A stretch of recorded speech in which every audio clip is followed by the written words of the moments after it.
गाय को रोटी खिलाने से कौन सा पाप नष्ट होता है? द्वापर के अंत समय की बात है। यमुना के तट पर संध्या का आलोक फैल रहा था। वृंदावन की वायु में शांति थी, पर अर्जुन के मन में प्रश्नों का कोलाहल। वह श्री कृष्ण के समीप आया और विनयपूर्वक बोला, हे माधव, मनुष्य अनेक व्रत करता है, दान देता है, तीर्थों में भटकता है, फिर भी पापों का भय मन से नहीं जाता। लोग कहते हैं कि गाय को रोटी खिलाने से बड़े बड़े पाप नष्ट हो जाते हैं। क्या यह सत्य है? यदि हाँ तो कौन सा पाप और कैसे? श्री कृष्ण मुस्कराए। उनकी दृष्टि में करुणा थी, वाणी में गहराई। बोले, पार्थ, पाप केवल कर्म नहीं, वृत्ति है, और पुण्य केवल दान नहीं, भाव है। गाय को रोटी खिलाना यदि केवल दिखावे के लिए हो तो वह पेट भरता है, पाप नहीं जलाता। पर यदि भाव शुद्ध हो तो वही रोटी अग्नि बनकर अनेक जन्मों के दोष भस्म कर देती है। सुनो, मैं तुम्हें कथा के माध्यम से समझाता हूँ। कृष्ण बोले, बहुत पहले एक नगर था, धर्मपुर। वहां एक सेठ रहता था, नाम था धरणीधर। धन अपार था, पर हृदय में अभिमान। वह व्यापार में कठोर, बोल में तीखा और सेवा में कंजूस था। उसका मानना था कि धन ही धर्म है। नगर में गायें बहुत थीं, पर धरणीधर कभी उनकी ओर नहीं देखता। एक दिन अकाल पड़ा। लोग भूखे, पशु व्याकुल। उसी समय एक वृद्ध ब्राह्मण उसके द्वार आया और बोला, वत्स, गायें भूखी हैं, एक रोटी ही दे दो। धरणीधर ने तिरस्कार से कहा, मेरे पास समय नहीं। ब्राह्मण चला गया। उसी रात कृष्ण आगे बोले, धरणीधर ने स्वप्न देखा। यमराज खड़े हैं और लेखा खोलकर कहते हैं, तुम्हारे धन से बने तराजू भारी हैं, पर हृदय हल्का। तुम्हारे खाते में अन्नअपमान, कृतघ्नता, करुणाहीनता और अहंकार के दोष लिखे हैं। धरणीधर भयभीत जाग उठा। अगले दिन नगर के बाहर उसने एक दृश्य देखा। एक गाय कांप रही थी, पास ही एक बछड़ा। धरणीधर के भीतर कुछ टूटा।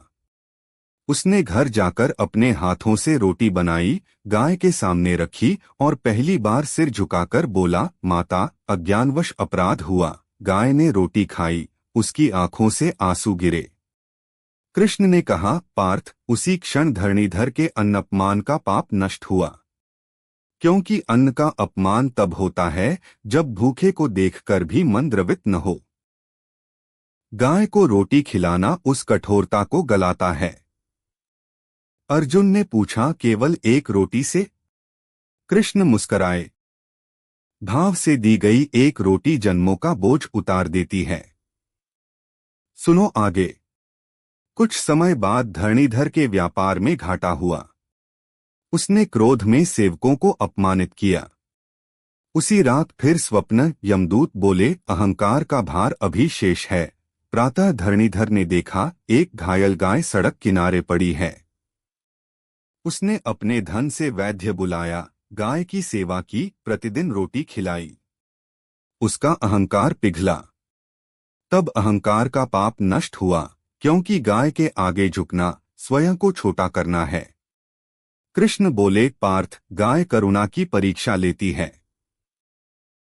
जो उसके सामने झुक गया वह संसार के सामने उग्र नहीं रहता। अर्जुन बोला, और कौन से पाप? कृष्ण ने गंभीर होकर कहा, तीसरा है कृतघ्नता का पाप। मनुष्य भूल जाता है कि अन्न, जल, वायु सब प्रकृति का उपहार है। गाय उस कृतज्ञता का जीवित स्मरण है। जब मनुष्य उसे रोटी खिलाता है वह स्वीकार करता है कि वह अकेला करता नहीं। धरणीधर ने यह समझा और उसका कृतघ्नता दोष मिटा। चौथा, कृष्ण बोले, है परिवार क्लेश का दोष। जब घर में कलह हो, मन अशांत हो, तब सेवा का सरल मार्ग खोलना चाहिए। धरणीधर के घर में भी अशांति थी। गाय को नियमित रोटी, जल, स्नेह देने से उसके मन की उग्रता शांत हुई और घर में शांति लौटी। यह कोई जादू नहीं, यह मनोवृत्ति का परिवर्तन है। अर्जुन ने फिर पूछा, हे केशव, लोग कहते हैं कि गाय को रोटी खिलाने से पितृदोष भी शांत होता है। क्या यह सत्य है? कृष्ण बोले, पार्थ, पितृदोष तब बढ़ता है जब संतति कर्तव्य भूलती है। सेवा, कृतज्ञता और अनुशासन ये पितरों को प्रिय हैं। गाय सेवा इन तीनों को जगाती है। इसलिए जब भाव से रोटी दी जाती है तो कर्तव्य विस्मृति का दोष कम होता है, जिसे लोग पितृदोष कहते हैं। कृष्ण ने कथा आगे बढ़ाई। 1 वर्ष बाद धरणीधर ने अपने धन से गौशाला बनवाई, पर मैंने देखा उसके मन में दिखावे का अंकुर था। उसी रात मैंने स्वप्न में उससे कहा, यदि दिखावा है तो पुण्य नहीं, केवल प्रचार है। धरणीधर जागा, लज्जित हुआ। उसने गौशाला का नाम नहीं रखा, प्रशंसा से दूर रहा। तब दिखावे का पाप नष्ट हुआ। अर्जुन ने विस्मय से कहा, हे प्रभु, इतने पाप एक ही सेवा से? कृष्ण ने उत्तर दिया, सेवा नहीं, भाव से। गाय को रोटी खिलाना मनुष्य को 5 दोषों से मुक्त करता है।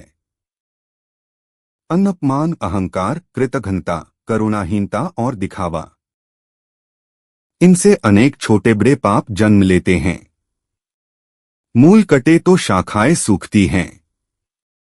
कृष्ण ने वाणी को और गहरा किया, पर याद रखो पार्थ, नियम भी हैं। रोटी अपने हाथों से बनाओ, संभव हो तो पहली रोटी गाय को दो। मन में शांति रखो, किसी से कहो मत। यदि रोटी न हो तो गुड़, चोकर, साग जो सुलभ हो दे दो। शब्दों से अधिक भाव चाहिए। और एक बात कृष्ण बोले, यदि किसी दिन न दे सको तो स्वयं को दोषी मत ठहराओ। सेवा भय से नहीं, प्रेम से होती है। अर्जुन ने कहा, हे माधव, आज के समय में लोग पूछते हैं, क्या इससे दरिद्रता दूर होती है? कृष्ण मुस्कुराए, दरिद्रता पहले मन में होती है। गाय को रोटी खिलाने से लोभ का पाप घटता है। जब लोभ घटता है, विवेक बढ़ता है, निर्णय सुधरते हैं, और यही समृद्धि का द्वार है। धन पीछे पीछे आता है। कृष्ण ने अंतिम उपदेश दिया, पार्थ, गाय केवल पशु नहीं, वह धैर्य, पोषण और मौन करुणा का प्रतीक है। जो उसे रोटी देता है वह अपने भीतर की कठोरता को भोजन देता है, और वह कठोरता पिघलकर करुणा बन जाती है। उसी क्षण पाप जलते हैं। यमुना पर अंधेरा उतर आया था। अर्जुन का मन हल्का था। उसने हाथ जोड़कर कहा, हे प्रभु, आज समझ आया कि पाप का नाश बाहरी कर्म से नहीं, भीतरी परिवर्तन से होता है। श्री कृष्ण ने आशीर्वाद दिया, जाओ पार्थ, और जो समझा है उसे जीवन में उतारो। जब भी मन कठोर हो, किसी भूखी आत्मा को, चाहे वह गाय हो या मनुष्य, अपने हाथों से रोटी देना, वही मेरी सच्ची पूजा है। और यमुना की लहरों में जैसे यह वाणी गूंजती रही, भाव से दी गई रोटी जन्मों का बोझ उतार देती है। अगर आप श्री कृष्ण के सच्चे भक्त हैं तो चैनल को सब्सक्राइब करो और वीडियो को लाइक करके कमेंट में जय श्री कृष्णा लिख दीजिए।